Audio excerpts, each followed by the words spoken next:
for our broader customer community, and we covered the timeline of events, a high-level description of root cause, and some details about our response. But today's session is going to be a little different.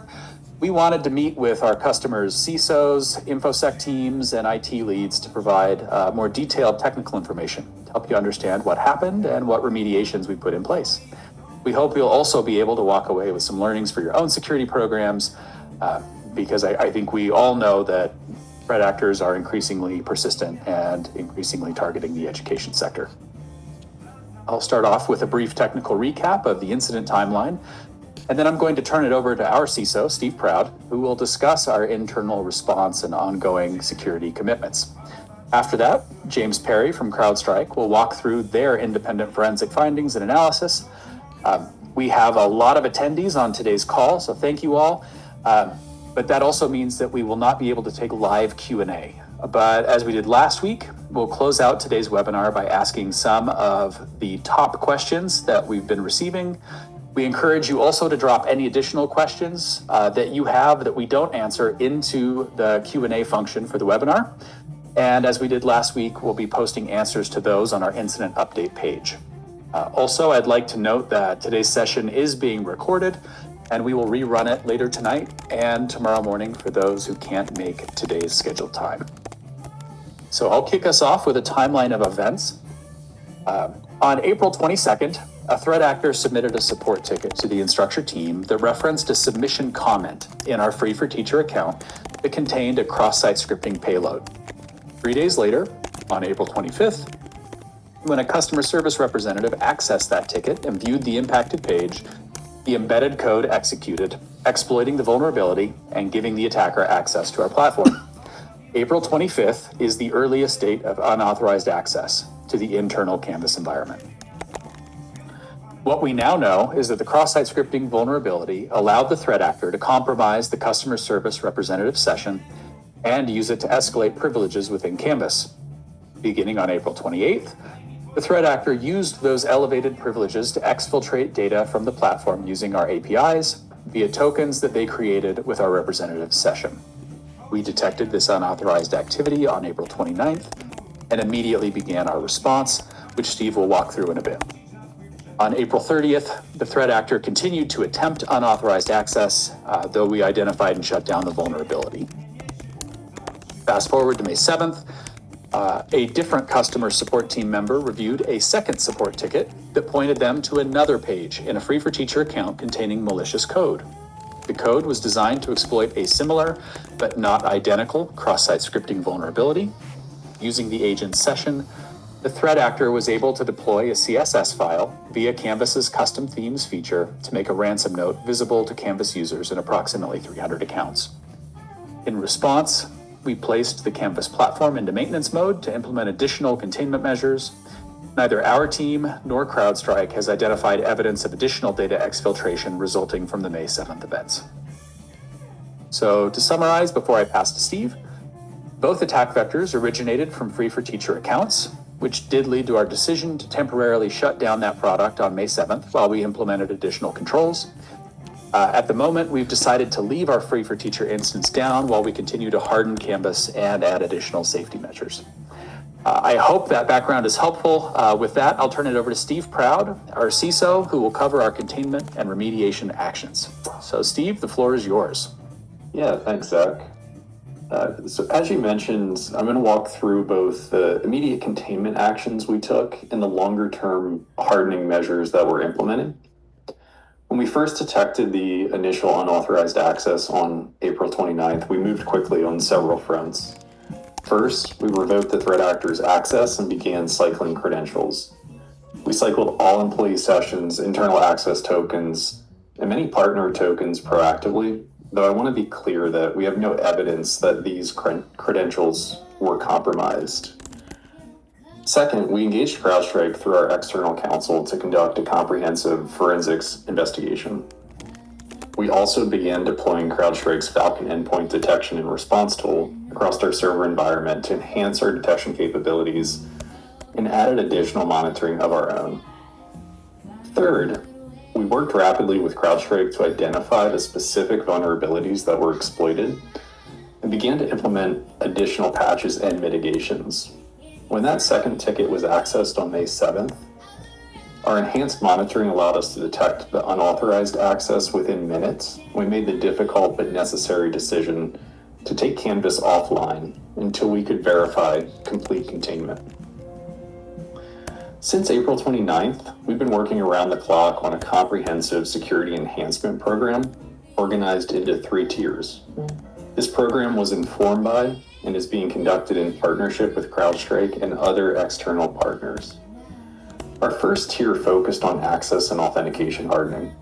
It's about locking down administrative access and preventing credential abuse. While we were already requiring our internal employees to use Okta and phish-resistant MFA, we've added additional controls when employees needed access or need access to sensitive paths. Things like creating API tokens as an example of that, or when they access customer accounts. These additional authentication points help us to limit the damage that can be caused by a compromised employee session. Critically, we've also disabled OAuth token generation via JavaScript, which neutralizes a key attack vector that was used by this threat actor. Our second focus is on the platform and web security controls. While we've had existing cross-site scripting protections in Canvas, we've fixed the vulnerabilities used by the threat actor, deployed a number of improvements to consolidate and extend our cross-site scripting coverage, improving security and auditability. Fully preventing cross-site scripting is always a challenge in web applications. It's especially difficult in educational context, where students may legitimately submit code during an assignment, or where institutions or partners may need to run custom code or use iframes to build on top of the Canvas platform. That said, we're confident the changes we're making will make it easier for us to sanitize and audit user-generated content to eliminate injection attack surfaces while also preserving the ability for teachers and institutions to use Canvas to deliver a personalized student experience. Our third tier is threat detection and monitoring. We've blocked all known threat actor IPs at the domain level, the WAF level, endpoints, and web proxy layers. We've also deployed additional behavior alerting tied to specific tactics that we observed during these attacks, including alerts for admins accessing multiple accounts at abnormal speeds, suspicious IPs probing multiple accounts rapidly, anomalous activity from unknown locations. As I mentioned earlier, in our addition to our own monitoring, we've also worked with CrowdStrike to deploy Falcon across the entire Canvas platform. This gives us an additional layer of visibility and rapid response capability as we continue to harden our environment. Many of these controls are already deployed and active. Others are in various stages of implementation, and we're prioritizing and testing them alongside our partners, including CrowdStrike. These additional defenses will fortify the significant cybersecurity control layer that Instructure has built in recent years. Instructure has invested heavily in cybersecurity and maintains certifications and attestations across ISO 27001, SOC 2 Type 2, SOC 3, and more. The company has long conducted annual pen tests, at least annual third-party audits, and we follow the principle of least privilege and need to know, supported by regular access reviews. Lastly, I want to briefly touch on Free for Teachers. We are planning to reinstate Free for Teachers in a secure, limited capacity while we continue to evaluate long-term next steps for those customers. We put strong supplementary protective measures in place to increase the security of our system and prevent a similar incident from happening in the future, in addition to the controls and protections that I've already walked through. We've also removed all administrative and support functionality from the Free for Teacher platform to prevent unauthorized access to those functions. Users will still be able to view course content and teach through the end of the semester to help maintain classroom continuity. And with that, now I'll turn it over to James Perry, CrowdStrike's Head of Incident Response, to provide additional detail on the forensics findings as we understand them today. Great. Thank you, Zach and Steve, and thank you for inviting me to this call today. I'm here to discuss, excuse me, the actions the CrowdStrike team has taken in response to this incident, in partnership with the team at Instructure and other external advisors. I'll start by saying that some of what I'm going to share may be duplicative of what Zach and Steve just walked through. But I also know that third-party verification is important to many of you. So I want to take time to confirm some of those previously shared findings. On May 1st, CrowdStrike was engaged by Instructure's external counsel to provide digital forensics and incident response services in relation to the security compromise involving the Canvas platform. One of our initial work streams focused on supporting the company with containment. We partnered with Instructure's information security team to implement several immediate measures. First, we collaborated closely with the Instructure team to determine the specific vulnerabilities exploited by the threat actor and recommend mitigation steps. Second, we began deploying the Falcon platform across the Canvas server environment to gain additional visibility and detection capabilities. Our independent forensic analysis confirms that the threat actor initially gained unauthorized access on April 25th, 2026, through a cross-site scripting vulnerability in Canvas. And again on May 7th with a separate cross-site scripting vulnerability in Canvas.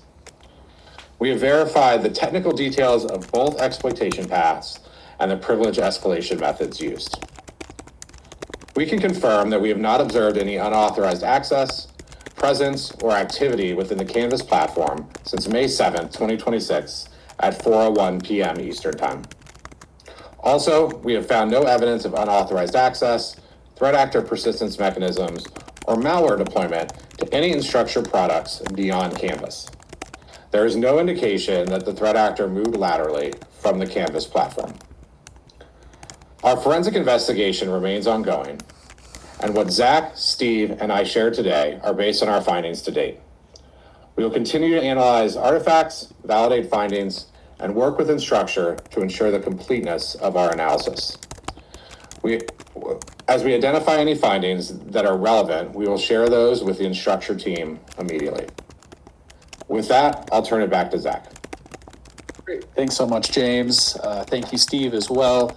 I know that was a lot of information, and over the last few weeks, we've been hearing a lot of very detailed, specific questions from your teams. I'm also seeing some great questions in the chat. So now, Steve and I are going to walk through some of those most common questions that we're seeing. So, Steve, can you start and just talk us through the specific cross-site scripting vulnerabilities that were exploited? Can you talk about what types of attacks these were and about how the privilege escalation worked? Absolutely. Both vulnerabilities were stored cross-site scripting vulnerabilities in the Canvas LMS. In the first instance, on April 25th, the threat actor stored malicious JavaScript in a Canvas input field. When the customer support representative accessed that ticket through our internal support interface, the script executed in their authenticated session, which allowed access to our APIs. The second vulnerability on May 7th was similar in nature, but it required a slightly different payload to exploit. This second unpatched cross-site scripting vulnerability in the Canvas discussion feature allowed the threat actor to sidestep our earlier fix by leveraging the OAuth flow to generate a token instead. Thanks, Steve. I think you get at something else that I've been hearing a lot, which is a question about how the threat actor was able to evade initial containment measures deployed on April 30th. It sounds like there was that second privilege escalation path. Something else that I think has come up a lot is this specific data exfiltration methods. Right now, you mentioned the APIs were used, but could you talk a little bit more about how the threat actor actually extracted data from the environment?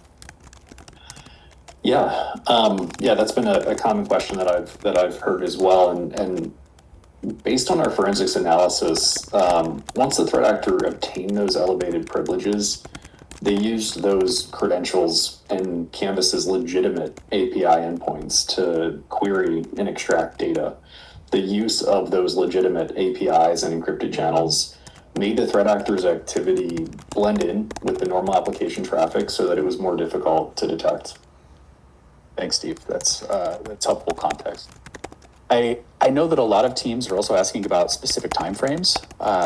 You spoke a little bit about the timeline, and I know I had a little bit here as well, but could you provide some more granular detail on the window of the unauthorized access? Yeah, so on April 22nd, the malicious code was actually submitted in the comment field of an assignment submission. That was linked to a support ticket. It wasn't actually until April 25th, when the customer support rep accessed that ticket, that the payload executed. And so once that malicious code triggered on April 25th is when the threat actor had access to the system. They then began exfiltrating data on April 28th and continued until April 30th. Instructure detected this activity on April 29th, and access was fully revoked by the 30th.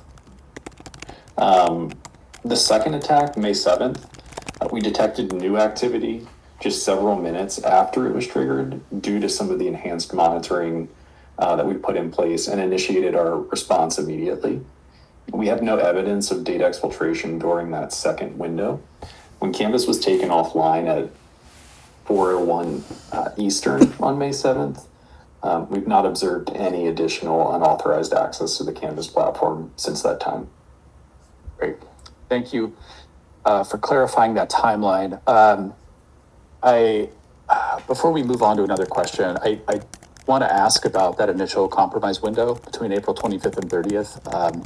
This comes up a lot, and so I'm hoping you can just speak directly to it, Steve. A lot of customers want to know why the threat actor was able to remain active for 5 days inside of our system.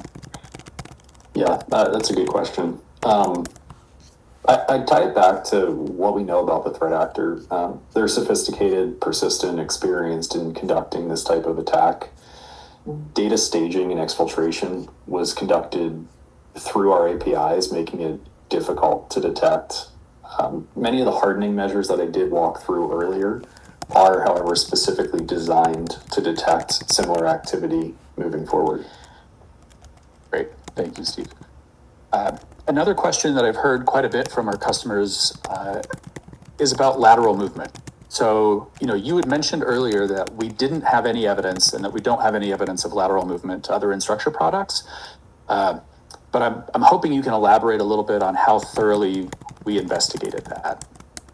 Yeah, so we conducted an extensive investigation into potential lateral movements.